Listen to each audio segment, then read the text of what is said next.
if I asked you what's the best kind of food to eat, do you want a lifetime supply of potatoes and carrots, or do you want a lifetime supply of shrimp and mushrooms?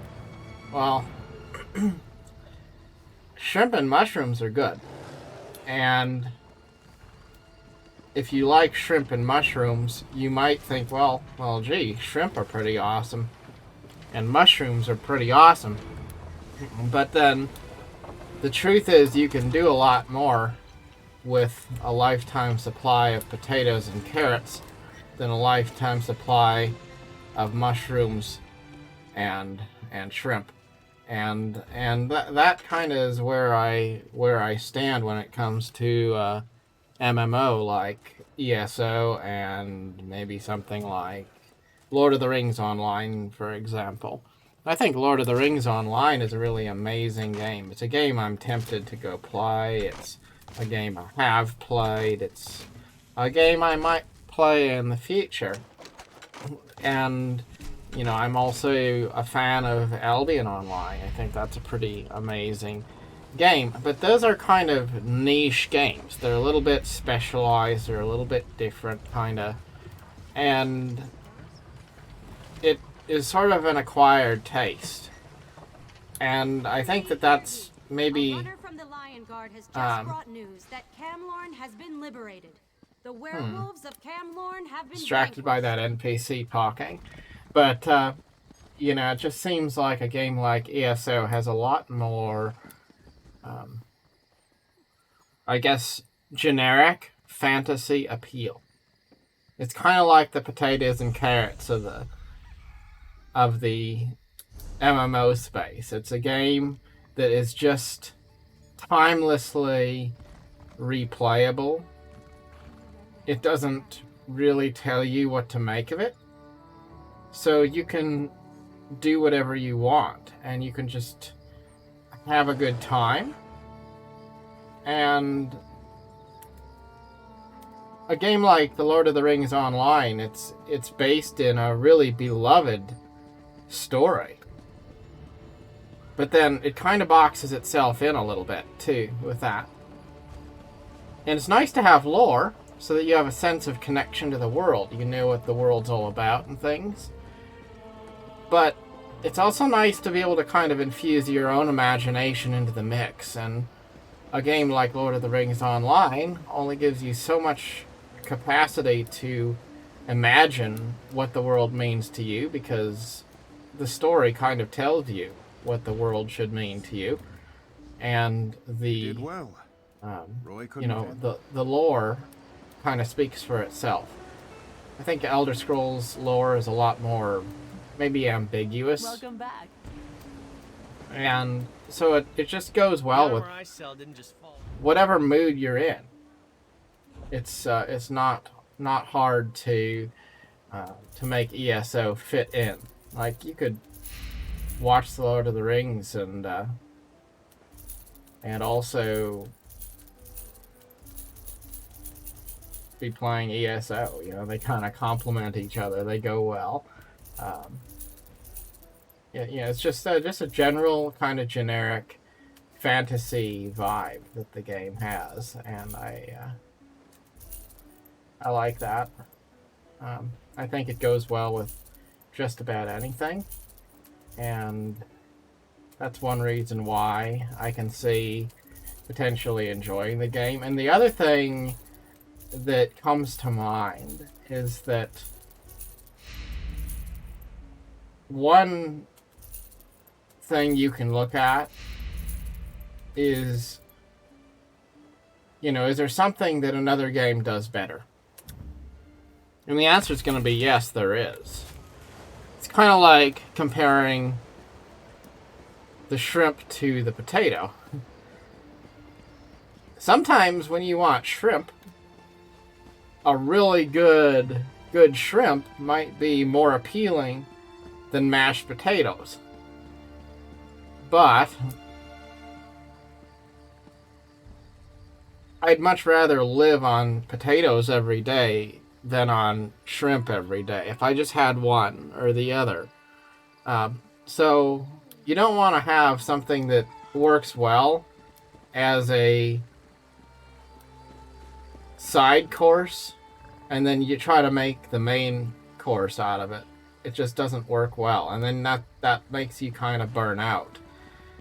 So like if I'm reading the Lord of the Rings, or I'm watching the Lord of the Rings movies or something, you know, I might want to be immersed in that lore and that world, but when I'm playing an MMO that I'm going to probably play for years, you know, is that really the world that I want to immerse myself in every single day? You know, and I don't know. I mean, maybe. And that's the hard part with MMOs. You can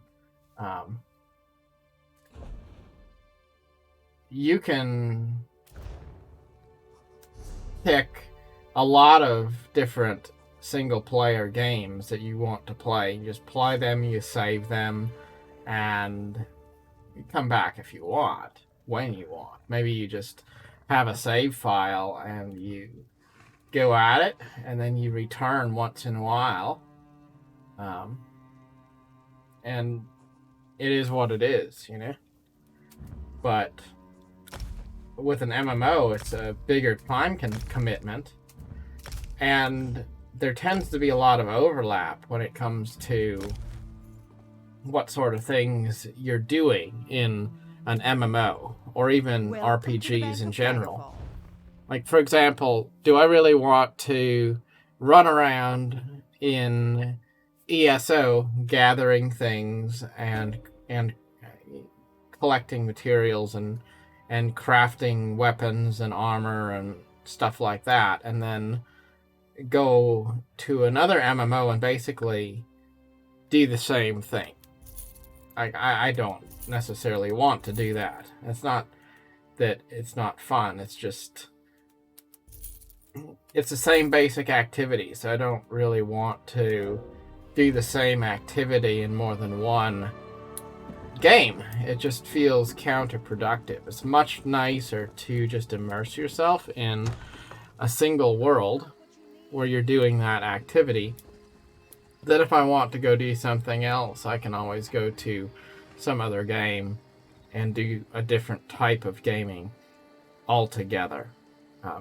Like maybe in an RPG, I'd be just playing a story quest or something, and in a game like this, I'd be more doing, you know, playing the economy or doing something social with other people or something. But then again, it all goes back to having something that works well in a sort of a generalist kind of a way. And I think ESO does. It has, overall, it has good graphics. Overall, it has a good interface. Overall, it has a positive community. Overall, it has a lot of lore and a well-established world. Overall, it has a very nice style of building architecture and world construction, and a sense of opportunity to explore in an open-ended way. Overall, it gives the player a lot of agency in terms of style, in terms of activities, and all of those different things that would make you want to have a sense of, a sense of being able to do whatever you want in a virtual world. ESO does a pretty good job overall of doing that.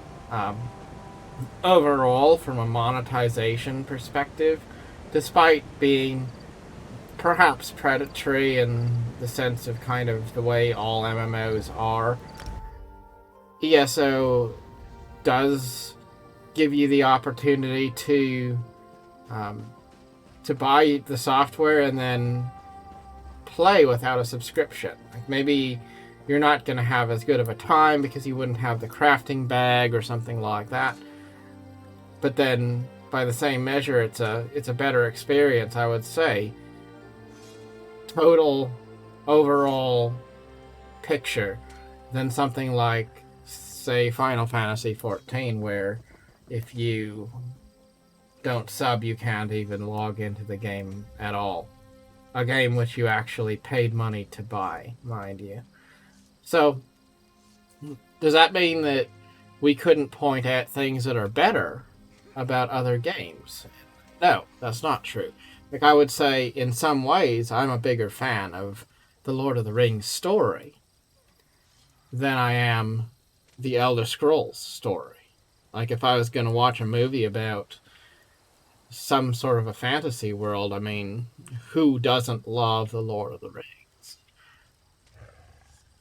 Elder Scrolls is more of, it's a world inspired by a video game. It's not it's not established outside of the video game space.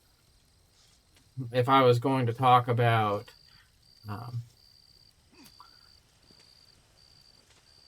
maps or open world exploration, I'd say that in some ways Lord of the Rings Online is a better game because it doesn't have loading screens in between zones. You can literally just ride from one end of the game world to the other, and that's really refreshing and amazing and rare in the MMO space.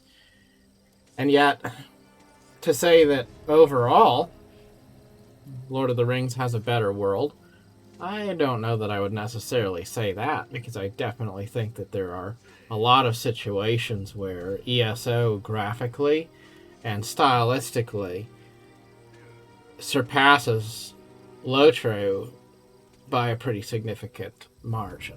So all of this I'm saying to get to the point that I think there's a lot of other games outside of ESO that are better at something. And that could be a catalyst for someone making the decision that they want to play that game instead. But just looking at the total balance of all these different factors, I think there's a lot going for ESO to make it feel like, as a generalist MMO, it really tries to be reasonably good at all of the things that you would look for in a fantasy MMO. And it comes rationally close to being the best, or almost the best, at some of those things, like, for example, player housing. Are there any other games that have better player housing? Well, amongst MMOs, maybe Final Fantasy XIV, I would say, potentially does. If you disregard the fact that it's so difficult in Final Fantasy XIV to even buy a house. But it also could be said ESO has a better housing system because housing is pretty accessible in ESO. And the housing editor is pretty intuitive and easy to use. Does ESO have the best player economy? That's a question. And you could say no, because it has a guild trader system, so you don't have a global market board. And that can feel limiting. But you could also say that maybe it does, because when you don't know what you're going to find at any particular trader, and you have to interact with other people to join a guild to sell things, it creates a sense of community, a sense of curiosity, and a unique economic element in the game that can be viewed as an interesting and dynamic feature if you choose to see it that way. So all things considered, definitely, I think ESO is worth playing and giving it a fair shot to see what sort of fun you can have with it. And I know that there's a temptation to want to maybe hop the fence and try other games, and there's nothing wrong with that, but you just don't have time to be emotionally invested in a lot of MMOs simultaneously. Doesn't mean you couldn't play one for a while and then maybe take a break and then go do a different one. But I think it's a good rule to say one MMO at a time, just because if you try to really juggle more than one, that can lead to burnout. And if you're playing games that require subscriptions, that can also be a sort of a ridiculous times money sink, because you're putting, maybe $15 a month into multiple games and you don't have time to be playing all of them fully at the same time. So they distract from each other and they wind up being a financial drain, and then that's kind of two negatives all wrapped in one. Recommend ESO. And so far, I would say that I've been enjoying it, and I do intend to keep on giving it a fair shot, and we'll see if it sticks. Anyway, till next time, thank you very much, and goodbye.